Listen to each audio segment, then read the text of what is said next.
Hi, welcome to Law and Justice. I'm Jane Mulcahy. This is a special series on the topic of relationships matter, and today I am super excited and really intrigued about what's to come because I'm joined by Christine Forner. Hi, Christine, how are you? I'm very good. How are you? I'm great. I'm great. So, you're joining me from Canada, and I'm here in Cork. Um, to get started, Christine, maybe you can just tell me a little bit about yourself and your own background, please. Real quick, fast. I've been in this business one way or another since I was 16 years old. I started working at a teen distress line when I was a young woman, a young teen. Um, I have worked in women's shelters, sexual assault centers. Since the late 90s, I've been doing long-term therapy, mostly with people with dissociative identity disorder. Um, Even before I got my master's degree, I started doing this work. So I had a diploma in social work, a degree in women's studies. So I have a very solid feminist foundation. And eventually I went on to get a second bachelor's degree in social work and a master's in social work. And probably going to be heading towards a PhD in the next little while. Okay. Um, I really specialize in three areas. I specialize in complex trauma and what stress does to ourselves, to our bodies. I specialize in mindfulness, which is basically another way of saying of what safety does to us in our Mhm. bodies, all sitting on top of a feminist foundation.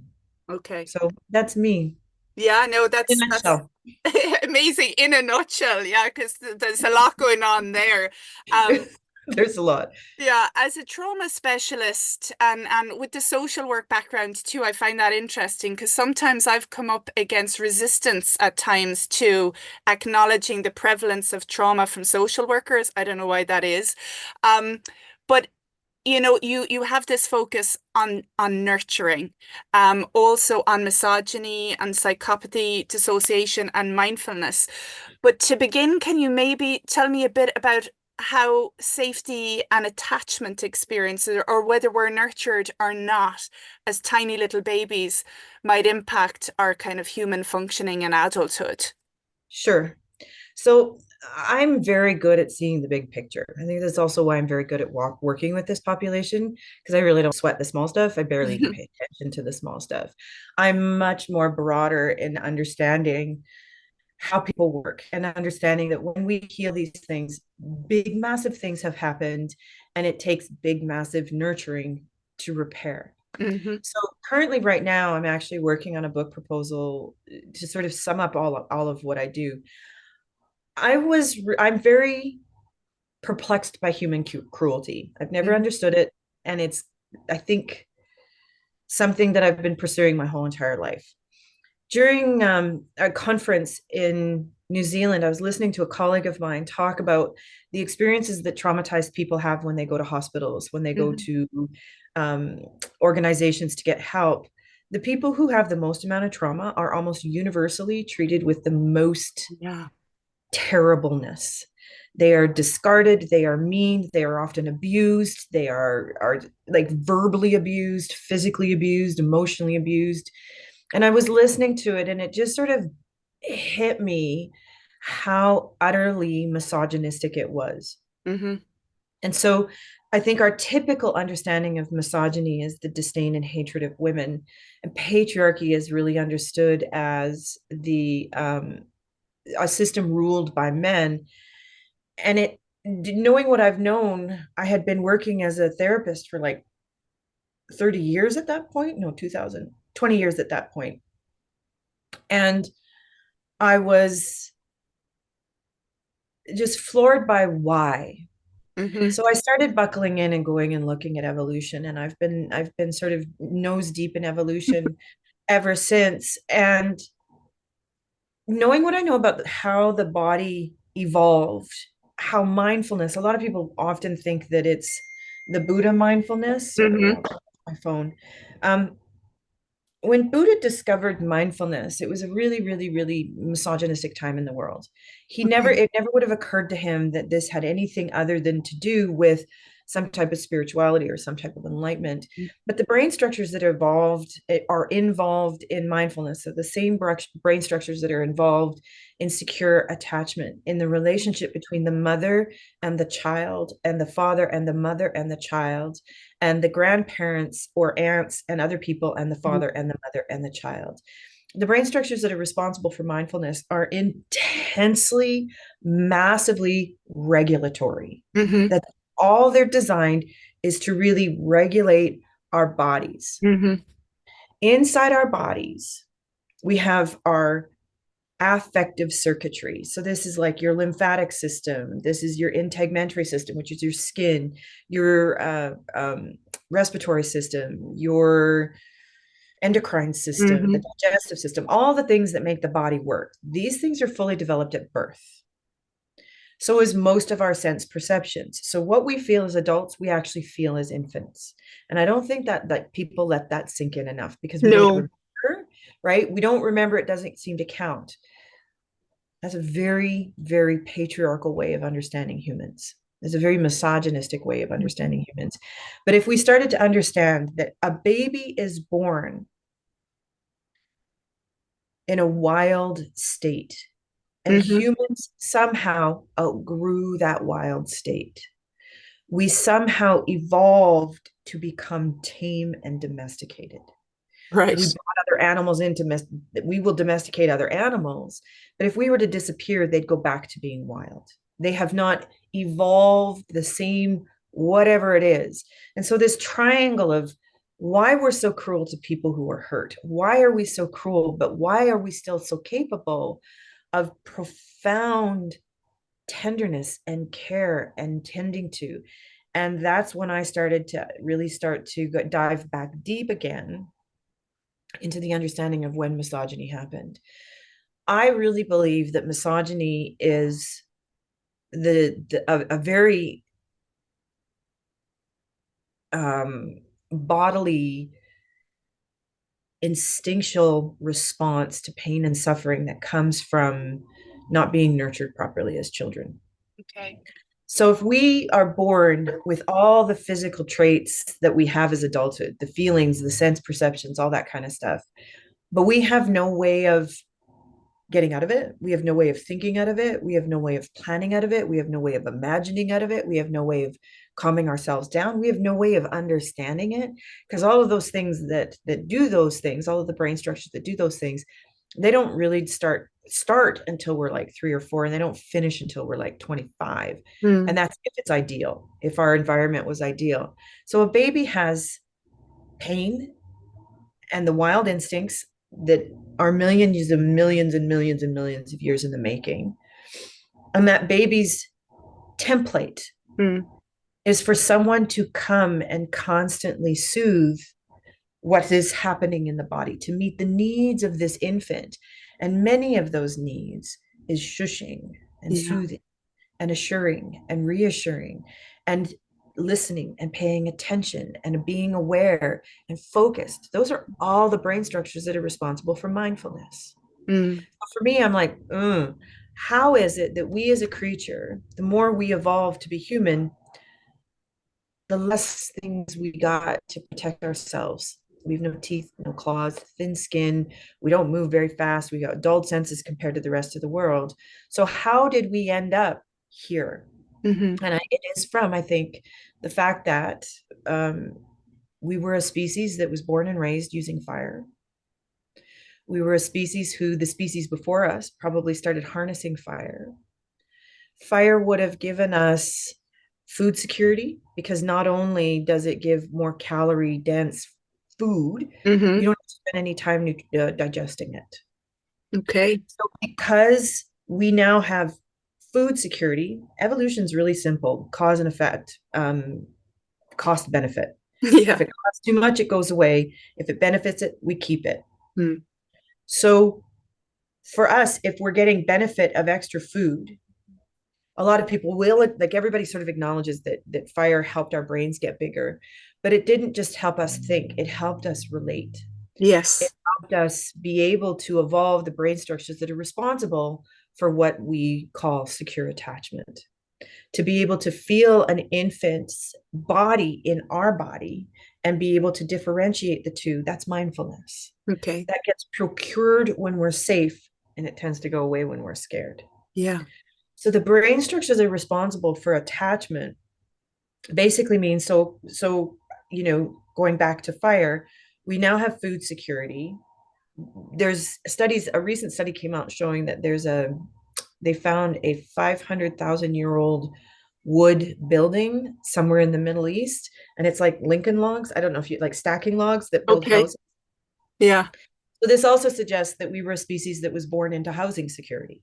Oh, So we okay. have food security, housing security, and there's lots of different ways that we now have food security because we can smoke things and they can last a long time. And we were probably hunting with grass fires, so we weren't extending any energy gathering our food. So Okay. now we have um, housing security, food security, and safety from predation. This would make it so that we didn't need the strong teeth, the thick skin, Mm. but we would need to be able to get along in groups Yeah, of sure. 50 or more, right? Collaborate.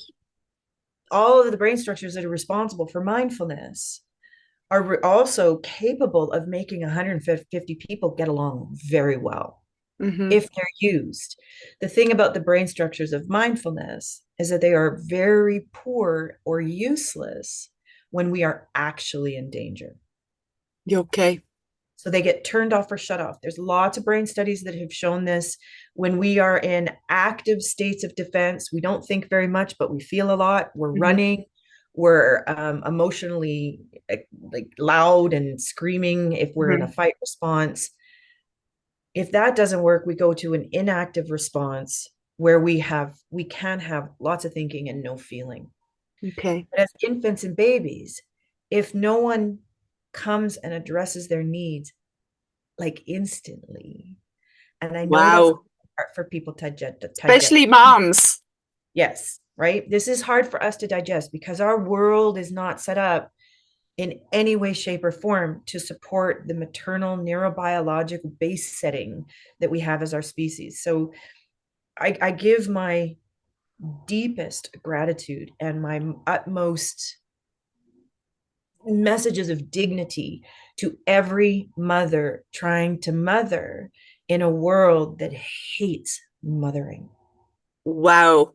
Yeah, that's a heavy statement, but it's interesting given some of your reflections on patriarchy and how systems as well are kind of designed to crush nurturing and Yes, make it almost impossible to do what we're biologically driven actually and built to do. yes, yes, right. We are an alloparenting species, meaning that there are supposed to be 4 to 6 adults taking care of one infant.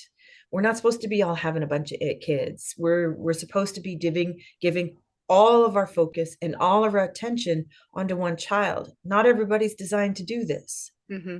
So if you're an alloparenting species, that means those that have the ability to keep themselves intact as a sense of self, as an identity, and be able to be absolutely immersed in the rearing of a child who is inside of you, who you will feel like you don't in nature, in where we came from.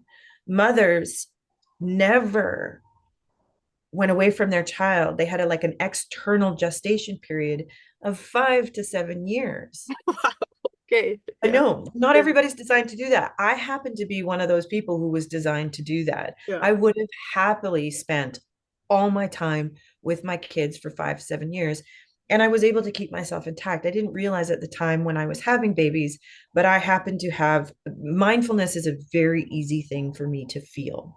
I'm Hmm. able to get into a mindful state really easy, kind of always have been. While I was pregnant and nursing my kids, I was in a very mindful, intuitive state. Not everybody has that ability. I Oh. think people who are much better at gathering food rather than nurturing babies, they might have a harder time being in that mindful state or getting into that sort of nurturing state. But back in the day when Yeah. we were inside the fire circle, that was that was how we functioned. Not everybody was designed to be a parent. Not everybody was designed to hunt. I would not be a hunter. I Mhm. can't observe the death of a creature, but other people can. So like there was a symbiotic relationship that everybody had. And if you were raised with nurturing parents, their job wasn't to tell you what kind of human you should be. The job was to meet the needs of the body and the physiology constantly. And if you meet the needs of the body and the physiologically constantly, that person grows into be an incredibly mindful, thoughtful, connected, aware, present person with other people who is emotionally regulated, not Hmm. emotionally cut off, but emotionally regulated. There was harmony. We evolved benevolence Yeah. as a way as our baseline. I was just going to ask you, I mean, I understand what emotional regulation is, but maybe for those who are unfamiliar with it, what do you mean by that, Christine? All right. So most people assume like there's for the longest time there was this theory that emotions were in the mind and we all just had 5 or 10 of them, and that it was universal, and that a woman named Lisa Feldman Barrett has smashed that theory. As I said, when we're born, we can feel our bodies. We Hmm. can feel when we're hungry. We can feel when we're cold. We can feel when we're hot. We can feel when we're like tired. We can feel when we're cranky. Sometimes we have a feeling and we don't know what it is. Feeling is our affective circuitry. It's the physiology. It's the body's way of gathering what we need, the data from the lymphatic system and the endocrine system and our hormonal system, which is the endocrine system, and our muscular skeletal system. Those systems are constantly sending data up to the brain. And it is our mind, not the brain. The brain is part of the body. The brain is the hardware, the mind is the software. Okay. The mind, the way humans are designed, is designed to be able to have words and meaning and context for this data. Hmm. Emotions is really the affective circuitry or how we feel. Hmm. And we're supposed to know how we feel because feelings are like, hey, I'm tired. Hey, I'm cold. Hey, I'm sad. Hey, I feel a little lonely. Hey, I'm a little unsure. Hey, I'm scared. And there's supposed to be an immediate response. When we're children, it's those people around us. We're adults. We learn how to do this. We are supposed to be able to Hmm. do this. Our world doesn't work this way because remember, I was talking about affect or active defenses. Yeah. We also have inactive defenses. And when we go into an inactive defense, the part of our brain structure that's responsible for sending that data up to the front brain stops working. So we Okay. don't get any of the affective data. Remember how I said Yeah. no feeling, lots of thinking? The other thing that it does, probably does quite a few other things, is it scatters information. So information is supposed to be put together in a cohesive narrative, like Yeah. our sense perceptions, right? So what we see, what we feel, what we hear is all supposed to go together to make sense of what we're seeing, hearing, and feeling. When we dissociate, it gets scattered so that we can see something and it doesn't go with anything else, or we can hear something and it doesn't go with anything else.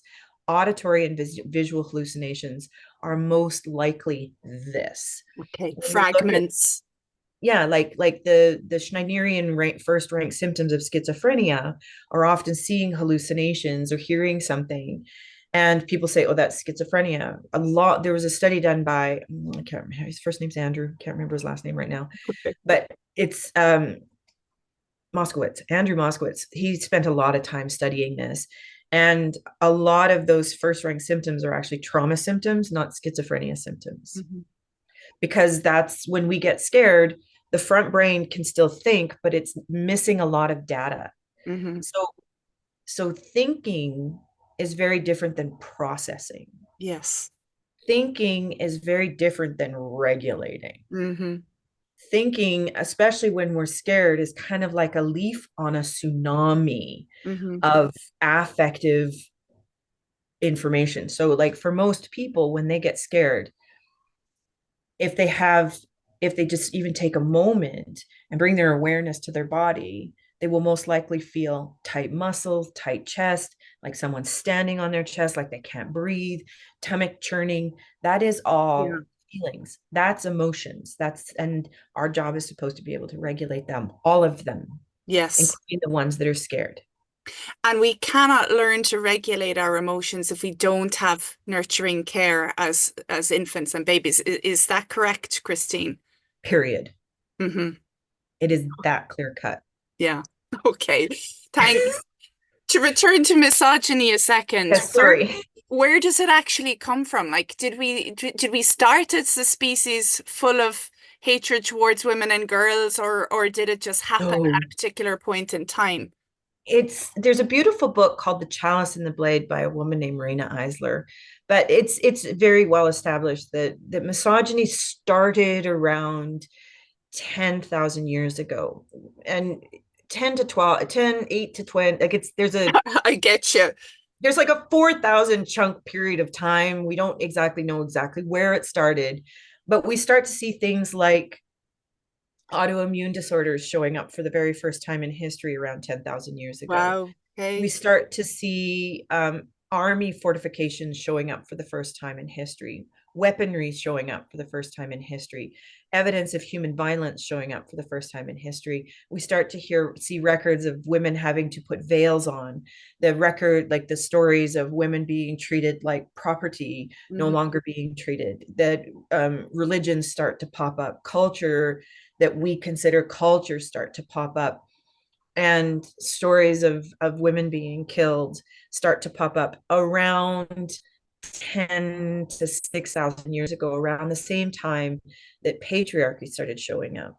So I don't know what started misogyny. I have a couple of theories, but I think what happened was we ended up in a place of being insecure. Right. Humans are not designed to manage chronic stress. Hmm. We are not built for constantly living in stressful circumstances. Other animals are. Every animal on the planet, except for us, are. I even think Neanderthal was a little bit better built for um, the stress. They had bigger muscles, and they had. I think they evolved differently than Hmm. fire than us humans. Humans are really, really wimpy when it comes to the rest of the animal world. Yeah. And it we don't really see us turning on each other till about 10,000 years ago.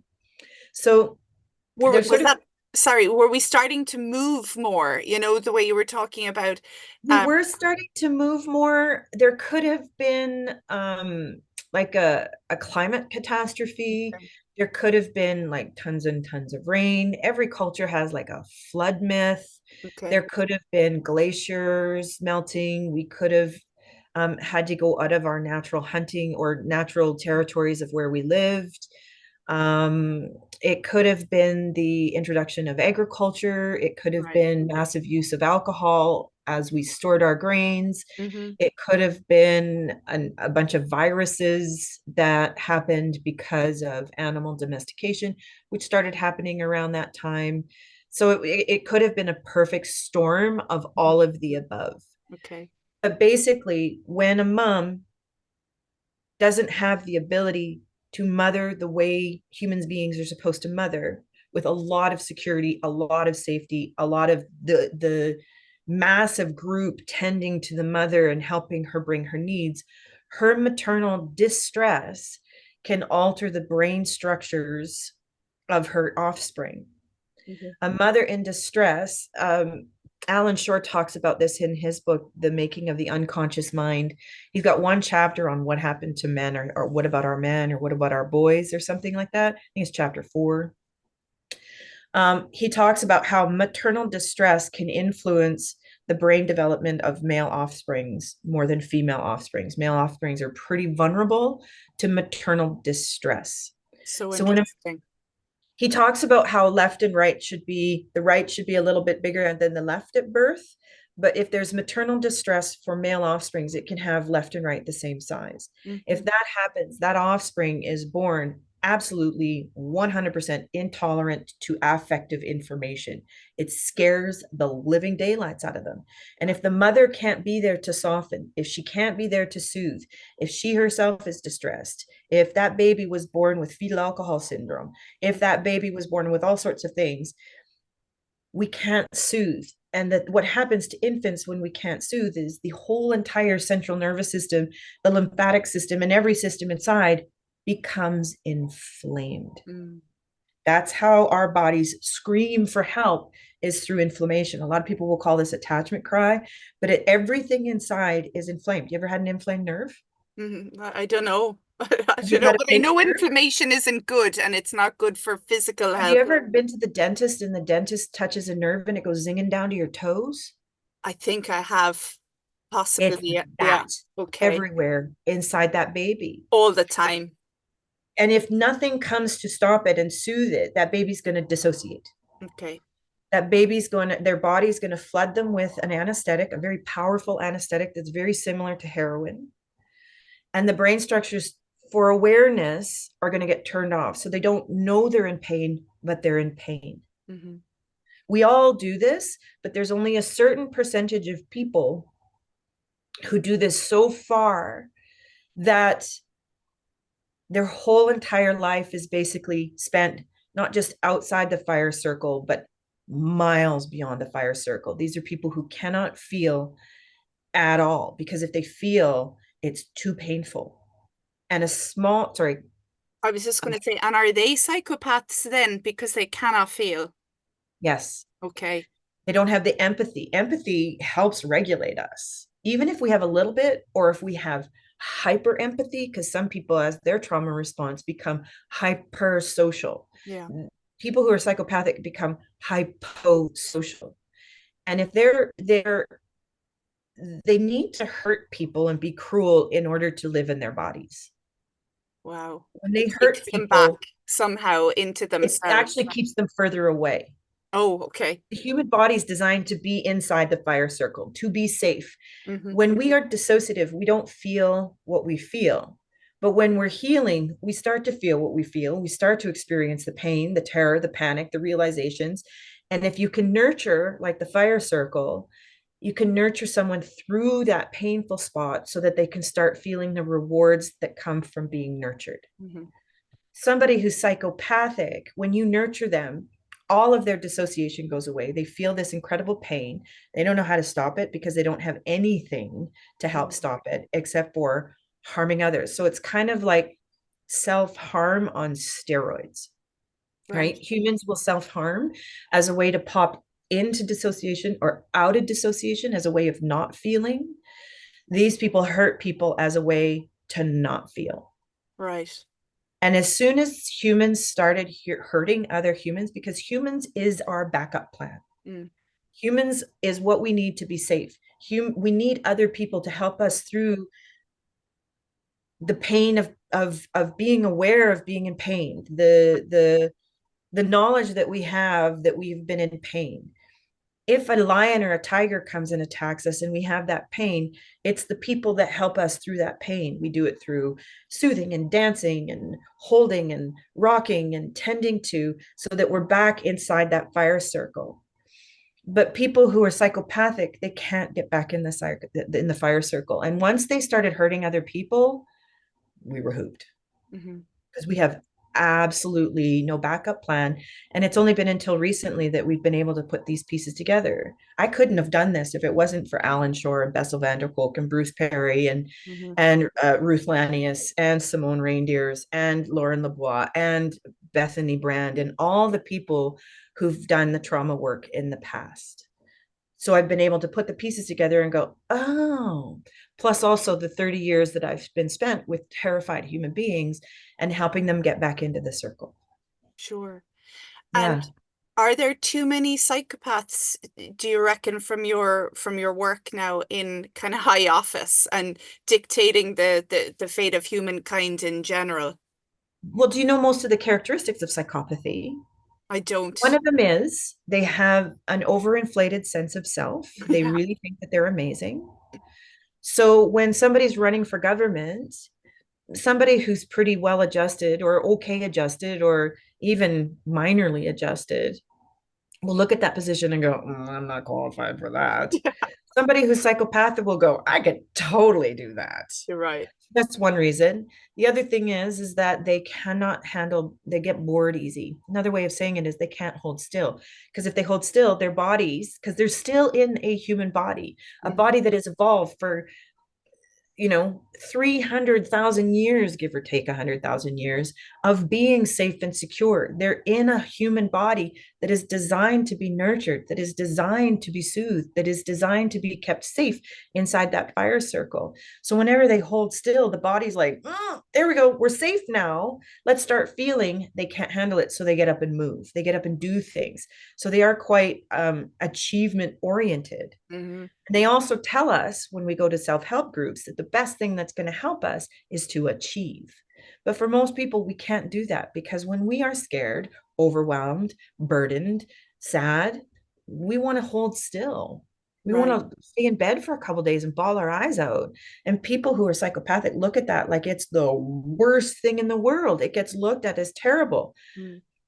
Who gets to decide whether laying in bed for a couple of days is good or bad? Well, the people who've been risen to the top of the professions. It certainly wasn't women who were the Mm. founders of psychology. Mm. It wasn't women who were the founders of psychiatry. It No. wasn't people who had been able to keep their empathy and their human traits intact. There's a physiological difference between male infants and female infants. Hmm. Male infants need a longer time to emotionally develop. They need that nurturing from the mom because they don't have any internal padding, because they're not really designed to carry and nurture life. They're designed to assist and foster life. Whereas women are born with, you know, we have extra opioid receptors, so we can actually tolerate pain. Not that we should, but Yeah. we can. There's there tends to be more white and gray matter in women up in those front brain structures, which are the nurturing brain structures. This doesn't mean that women are designed to be the nurturers of the world. It Hmm. just means that we can be the nurturers of the world. Yeah. So so you see that males are much more susceptible to the brain problems that are happening in utero. And it sort of seems to be like 75 to 25, where males, it doesn't take them very much to get really, really damaged. And for females, it takes quite a bit for us to be damaged. It's really, really intriguing. I was just wondering on the kind of um the glorification of reason and us being a thinking species. Yeah. Um and the way we rear children, certainly in the West, that, being rational is the epitome of humanness, really, and that being emotional is girly or infantile. Yeah. Is that part of misogyny too, that boys and men cannot feel their feelings, that they're told you mustn't, and that women shouldn't feel angry, for example, or Yeah. Yeah. boundary have protect themselves, I guess, if they feel Yeah. Yeah. You know, sort of to answer that other question of who gets to decide how the world is, the people who have made it to the top of, I think, every single profession, it doesn't matter what profession it is, the people at the top tend to be, not always, but tend to be more psychopathic or psychopathic adjacent. So psychopathic adjacent isn't, it's someone who was born or raised to be psychopathic, like what you're talking about, raising boys to be unemotional, being emotionally abusive to male infants from the get-go, being you know, this notion of like really this adoration to rationality. Our world is not rational. no. I have never seen one area of human functioning that's actually rational. Where I see rationality all the time is in my clinical office. When I have somebody scared out of their mind because as children, they were scared out of their mind. That's rational. That's logical. A plus B equals C. That makes perfect sense. To It's imagine, very interesting. Mm. right? Like we are a feeling creature, just like every other animal on the animal planet. Our physiology is fully developed at birth. The mind takes a long time, and if that physiology is chronically dissociating or chronically popping in and out of our emergency cascade defenses, our rational brain can never and will never grow properly. That rational brain comes from safety and security. That rational brain includes it all. That rational brain can look at another person in front of them who is freaking out and go, I wonder what could possibly be making this person upset. And I wonder if I ask a couple questions, I can figure out what's making that person upset. And then I wonder if there's maybe something I can do to help that person to be less upset. That's rational. Feeding people, totally rational. Yeah. Giving people houses, completely rational. Starving people, fighting over things that don't actually exist, Mm. like money and borders, entirely irrational. Having governments that only do things for people with money, which we're discovering is happening all over the world. Corruption, entirely irrational. Yeah. Having lobby groups, entirely rational. The United States, which isn't the same as Canada, not putting money into healthcare, entirely irrational. Mm. Having freedom of, like, having guns everywhere, entirely irrational. Mm. So it's like a, Psychopathic. it is, right? Like it's like we're constantly gaslit and have been gaslit for about 6,000 years that the people who are behaving the worst are the best, Mm. and they are not. Most people, if they were given housing security and food security, most people who had choices on how they wanted to have children, how they wanted to have those children being kept safe and secure, most people, we'd be just happy, Mm-hmm. totally fine, going about our lives, raising our kids, hoping that they, like, making them safe, making us safe, we'd be fine. And there's a book called Utopia for Realists. And he goes over study after study. He's an author named Rutger Bregman, who goes over study after study after study that shows that when universal basic income is introduced to a community, so many things change. Like addictions change and mental health problems change.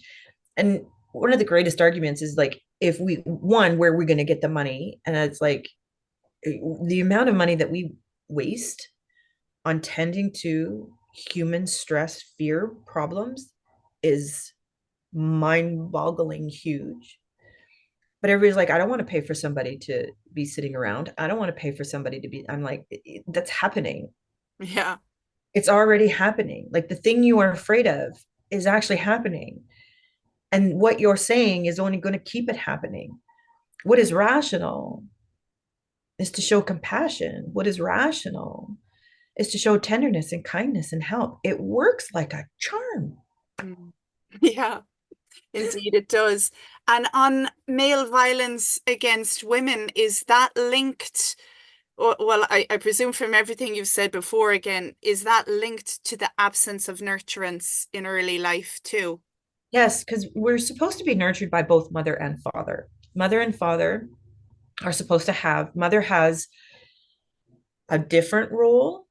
So mother is the Excellent. external womb, right? She's both internal and external womb. So her presence is required all the time to feed and nurture and regulate. But father is supporting the mother. Father is helping make sure that the mother's getting what she needs. And then when the baby starts to get a little bit bigger, around 9 months, a year, father starts helping them understand how to be an external person in the world, how to be sort of with other people. Mother is the inside, father is the outside, and they're both entirely necessary Mm-hmm. for us to be regulating with ourselves and other people. Misogyny not only takes away the capacity for a mother to be a mother, but misogyny and patriarchy take away the capacity for the mother and the father to be the mother and the father. Wow, yeah. Yeah, we really aren't supposed to be this industrious. And being this industrious Yeah. is a side effect of not having the gentleness and the inner peace that comes with being nurtured properly. We were fine for like 290,000 years. Yeah, it's such an interesting thought that I think most Western people, and probably even in other cultures too, who like glorify the Western success as well, that we should be busy all the time, that we should be out working. Certainly, like when you were describing your mothering of your babies, I think I'd have been quite bored if I was just at home minding babies for 7 years. But perhaps I've just bought into the, the narrative of success and, thinking as opposed to just wrapping yourself around smallies and just, as you say, kind of taking it a little bit kind of easier. But not necessarily. Like 100,000 years ago,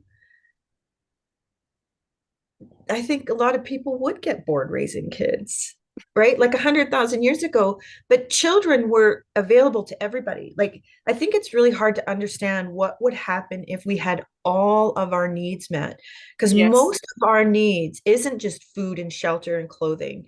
The majority of our needs is being accepted and seen and heard by other people.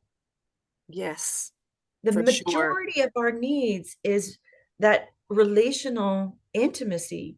We are relationally starved as a species. So our need for love and connection and another person and the reproduction needs are entirely distorted, Hmm. because 50,000 years ago or 100,000 years ago, you never would have ever felt lonely or intruded upon. Okay. You would have just felt full. Just like when we're nice, nurtured, like our nutrition is satisfactory, our nurturance would have been satisfactory. And a small group of people, like if you ever wanted cuddles and snuggles from an infant and needed to have that infant time, there would have been infants that you could Oh do, but you yeah. could walk away as auntie. Yeah, yeah. And you could go, sew or billing. But a mother, for me, I was thoroughly fascinated by everything my kids did. It was not like I was just enthralled by them, by Yeah. how they breathed, by how they moved, by how they worked. And I would be like, I'd spend hours trying to, get in and go, what is happening inside that mind? And I just found it so fascinating. Yeah. And I regret that I have is I didn't get to be with them enough, and Yeah. that I was stressed out while I was raising them, and that um, I don't know. I thought they were fascinating creatures. I do know because the way that I work, I'm Mm. very maternal. I have a very big womb energy. Yeah. And For I have to be you. careful with that because I Okay, do right. Yeah. know, right? I do know that when I'm with people, it's why I probably work better online than Hmm. in person, because when I'm with people, I have to be really mindful of what they've been through. I have to constantly remind myself that everything I do that is maternal has probably been used against them, has probably been Ah. used for grooming, has probably been used for love bombing, has probably been used. So they don't trust me, and I don't expect them to trust me. Mm, Actually, I think it's not smart for them to mm, trust me. I am a perfect stranger and I am a human being. mm, Human beings are capable of awful things right mm, now. mhm. But in me being with them and them getting upset and me staying really super grounded and me staying in a mindful state, or a state I actually call secureful, which is sort of a relational mindful state, I keep myself regulated. And so when they get dysregulated, I can hear instantly in my intuition what I suspect is wrong with them.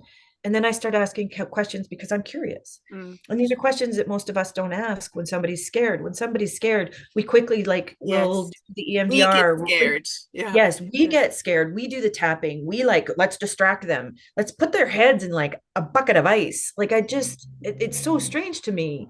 That's a very common DBT. I don't know if it's DBT. I don't know if Yeah. Marshall Anna really Yeah. had that in mind when she was saying those things, but right, like it's just really we quickly rush to get out instead of leaning in Mm. and offering assistance. And just by saying, does it sort of feel like this or does it sort of feel like that? Mm. Does it sort of feel like this or does it sort of feel like that? Which I have a hypothesis in my head and I start testing that hypothesis. And I would say 98% of the time I'm right. And that 2% that I'm wrong gives a great opportunity for me to have a corrective experience with them where I can say, Sure. oh, I totally got that completely wrong, huh? And that's And so important too, isn't it? In terms of very, repair as well. Yeah. really, very. Yeah. So, what I'm trying to do is the inhumane ways that they were experienced, cold, tough, hard, vicious, torturous. I'm trying to induce humane, Mhm. empathic, dignity, respect. I respect emotions. I love emotions. Emotions are a beautiful Bring narrative them to what on. somebody, right? It's great because I really don't trust a lot of people's minds. Yeah, yeah, no. Most people's minds are regurgitating what they were told as kids. And if it was right, they wouldn't be in therapy. It has to be wrong because they don't feel good. Mm. When you feel good and your mind gets it, it's comfortable. Comfortable is our baseline. So I use an awful lot of humanity. I will tap my chest and get them to hear like a heartbeat. Like I'm like, what happens if you listen to a thud thud, thud thud, thud thud? What happens if you put a big pillow in front of you and you sort of squeeze it really tight? Mhm. All of these things lower the heart rate, lower the blood pressure, they lower the physiology. And if the body's okay, soon after the mind will be okay. If the body is safe, the mind will work itself out. I don't really spend a lot of time with how people think. It's all about how they feel. Yeah, no, I get you. And like as someone who's a researcher and spends a lot of time reading and thinking, I do a lot of talking now about the heart and the body, and it's very alienating for a lot of smart people. It's like it's frightening. And again, I guess this is some of the Well, this is denigration of painful. emotion and possibly like the impact of psychopathy across systems and within academia even, again, the Yes. denigration of emotion, the denigration of relationships, um, Yes. and the elevation of This is painful. We yeah. do not have language. In English language, we do not have language or conceptualization of how painful it is to be outside the fire circle. Hmm. When we are traumatized, when we are scared, we're outside the fire circle. When someone hurts us, we're not only outside our fire circle, we get outside of ourselves. That's why rape is so brutal Mm. because of what our physiology does to try and cope with nothing, like not having anything to protect you in this world. We end up figuring out ways to sort of protect ourselves. And a lot of those ways can be emotional, but they can be highly intellectual. A word that I'm starting to use is primal isolation or misattunement anguish. There I is this like it. anguish. We also might call it shame, but Mm. it is so incredibly painful. And I think we need to respect that if we do certain techniques like EMDR or strong mindfulness, it's like waking people up in the middle of open heart surgery. It is terrifying. Hmm. And so our goal is not to make people feel or not feel. Our goal is to nurture and eventually get people to understand how to appreciate what the body's doing, Hmm. how to nurture it, how to soothe it, how to tend to it. And most people have no idea because for generations, nobody's done this. Most people really do not have any mind or thought or word or language to hook on the concept of truly what self-care is. No. And I know that in a lot of sectors, it's kind of seen as a bit of a buzzword or, mind Yeah. yourself, do a bit of mindfulness. Or if you're distressed, if you witness some awful event, let's say as a police person or a prison officer, that you can phone a number. But then even again, within a lot of industries or a lot of caring professions, particularly where there's an awful lot of men, the idea of expressing any kind of weakness or vulnerability again is a no-no, and no one will trust you afterwards, which Yeah. I guess is further indication of perhaps misogyny or Yeah. psychopathy or again our Yeah. alienation from our real selves. Yeah. And I think that, one of the things is perhaps besides a psychopath, and there's not that many of them. There's a Mhm. lot of psychopathic adjacent, but true psychopathic people, they just happen to be in all the positions of power. But every one of us is hardwired to be seen and heard and tended to and loved. Be to have company inside and out.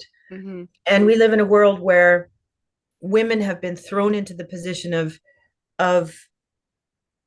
doing this and not doing this, right? Like we could spend another hour talking about human sexuality in this. We could spend Mhm. another hour talking about the role of mothers. We can spend another hour of how women have become the target of the angst of us missing our relational nutrition, which is Yeah. nurture.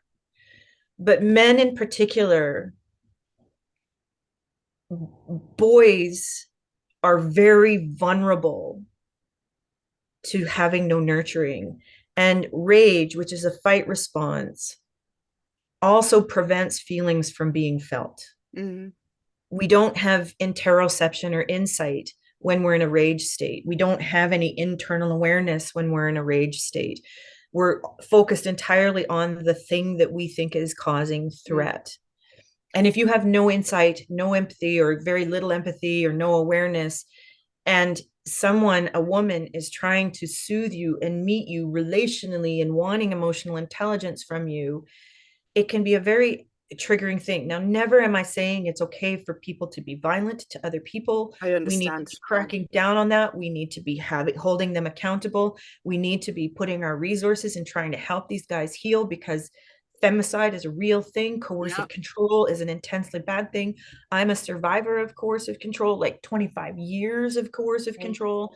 The particular type of violence that my ex-husband used was particularly mind messing. Okay. It wasn't a physical fist, but it was a violence that was put in a box of normalcy. Like, it's super, super, super messing of someone's mind. So I'm not giving any excuses, but I think Yes. we have to have the conversation between us and feminists, and we have to say it's sort of a male problem, not entirely a male problem.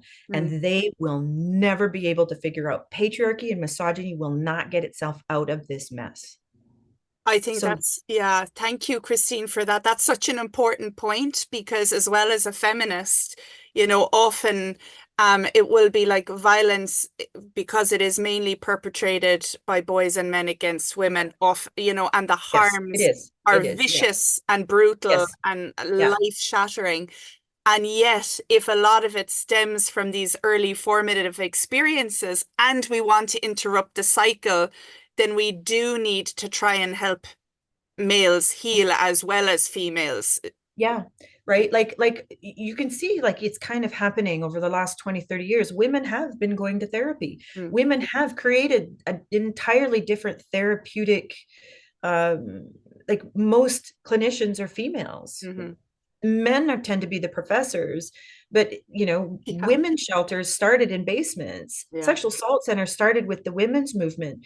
Women have been able to sort of reach a place of emotional healing, and that's why a lot of women these days are like, we're stepping out.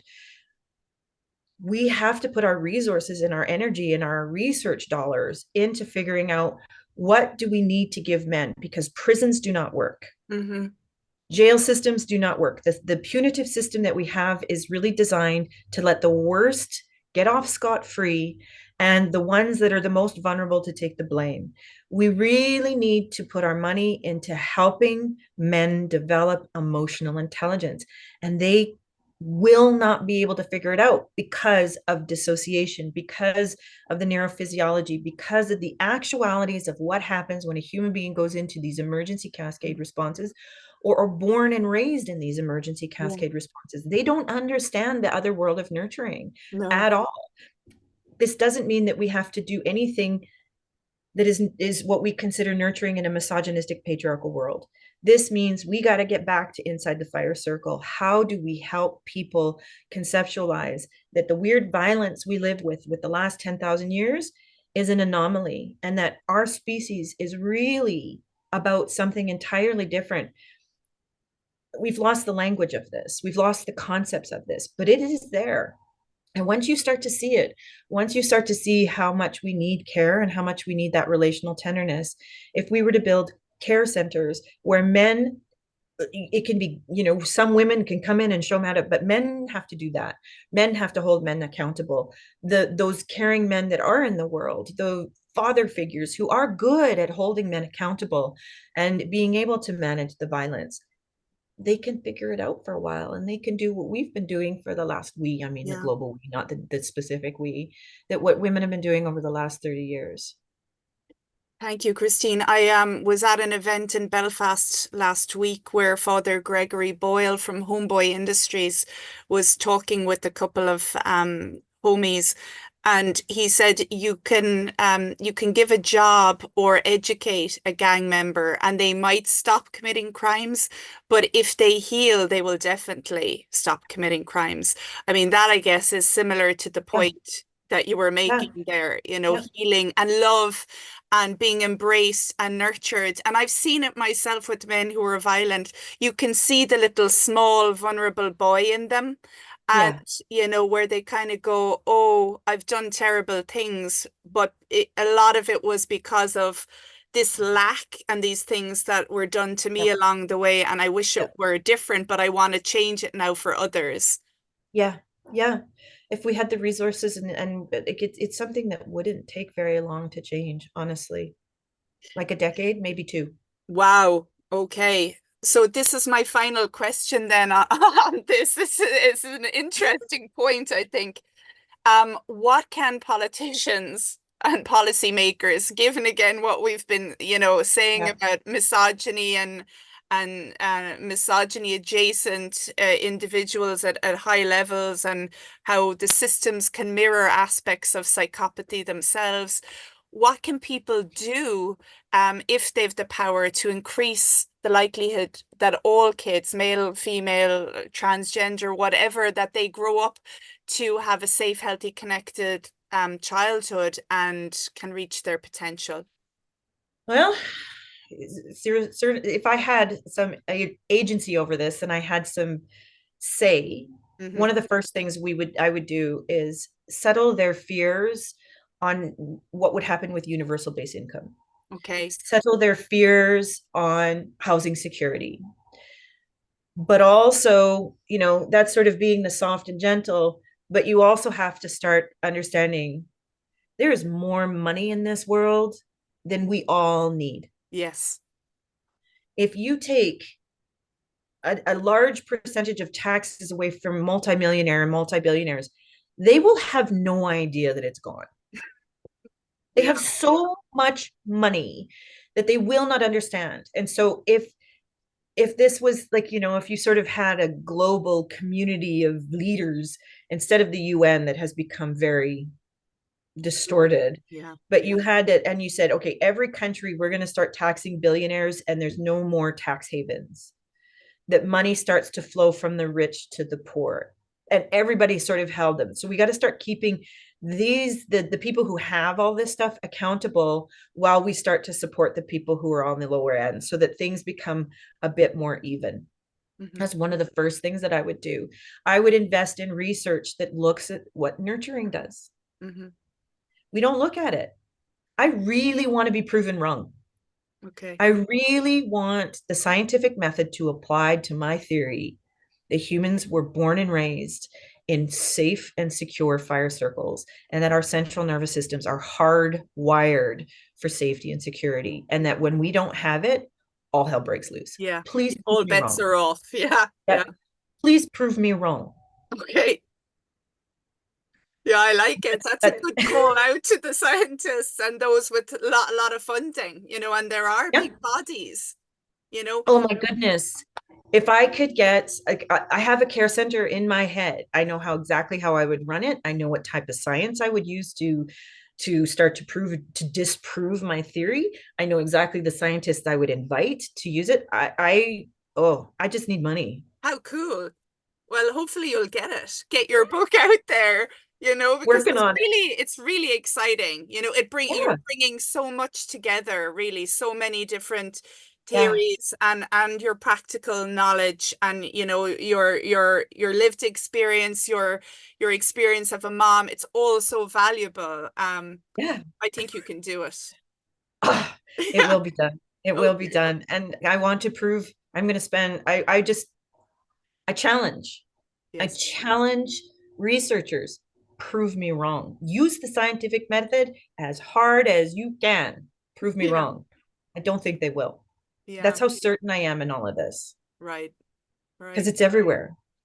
The minute you help people, the minute you support them, the minute you provide them with scaffolding, being alive happens instead of being scared.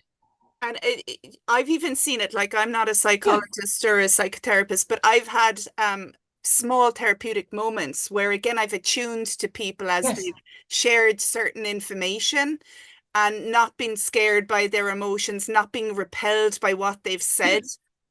It's powerful. So we can't, I mean, obviously, we need specialists like you, but I do believe as a species, we all have a role to play. And if we can be more connected and Yeah. patient and tolerant and open and less afraid of the fragments Yeah.